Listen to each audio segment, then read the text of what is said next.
Okay, later in the hour, South Carolina head women's basketball coach Dawn Staley is going to call in and answer some lazy, condescending questions from me. But first, which NCAA tournament team will struggle most with the pressure of playing under FBI surveillance? Yes, several squads like Virginia, Xavier, Villanova, they played great all season, but now they have the spotlight of the FBI on them.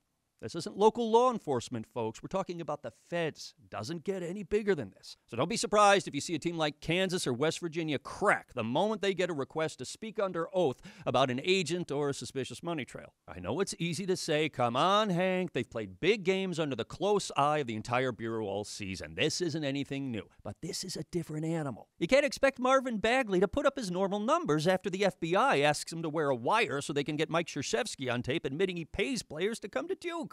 It'd wear down anybody, let alone a 19-year-old kid. Plus, the next 2 weeks are going to be taxing, subpoena after subpoena, with hardly a moment to prepare before the Fed's next accusation of a recruiting impropriety. The team that can survive that is the one that's going to come out on top. As a player, you're going to have to make a lot of quick decisions at crucial stages in the tournament, too. Is this a bagman I can trust, or is this some rat who cut a deal with the Feds to save his own ass? And as a coach, you got to make sure you block out any thoughts creeping in the back of your head about how your season's going to get vacated because your assistant coach is cheated and you look the other way. My prediction?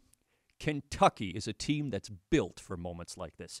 They've been here before, and more than any other team in the tournament, they know what it feels like to be under nonstop scrutiny by the FBI. John Calipari has an answer for every allegation the feds can throw at him, and his team knows how to block out all the reports that suggest they're ineligible to compete. Kentucky over Villanova for the championship. Hank's favorite time of the year is finally here. March Madness. The NCAA tournament is exciting, unpredictable, and really the only time you get to see some old-fashioned fundamental gambling. That's why I love the college game. You just get back to basics.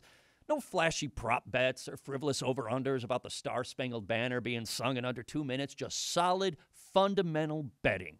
Who's going to win and by how much? Even the side bets, like how many 5 seeds will go down to 12 seeds, feel classic. I mean, that's what betting is all about, right? Gathering all the relevant information and putting down a month's mortgage on who's going to win the ball game, that's what a true gambler does. People nowadays are too enamored with betting on advanced stats just to make themselves feel smart, or betting on which one and done is going to have the highest player efficiency rating in the tournament. Now, sometimes not everyone has access to those stats, and it's not fair to goad them into betting with you. It makes them feel stupid. But hey, that's why I love March Madness. It's old school. Hank knows how to bet on college basketball. You pick a kid to ride all the way, you put your life savings on him, and then you hate him for the rest of your life when he misses a crucial free throw down the stretch in the Final Four. All right, later in the hour, the Villanova men's basketball team will be in the studio so they can rub my head for good luck. Get in here quick, fellas, before the sweat sheen I've got going dries up.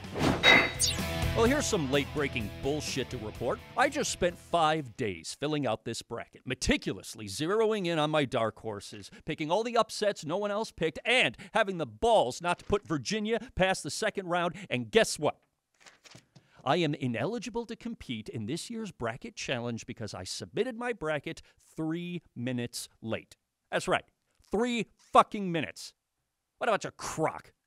Took me longer than I thought it would to transfer it into the online bracket, so kill me. God damn it, should I really be punished for missing the deadline because I couldn't figure out how to submit it properly? It was confusing. You had to put everything in twice on the form. You know what this is?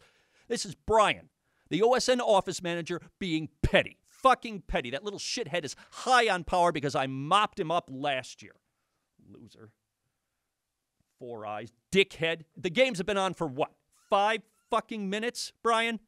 What, do you think I snuck in the first 60 seconds of the Oklahoma-Rhode Island game and now I have an unfair advantage over you? And if you look at everyone else's brackets, of course. How original. Every imbecile in this miserable office put Duke in the Final Four. Fuck off. You know what? I am calling HR. Fuck you, Brian. Get ready to get fired. We'll be right back.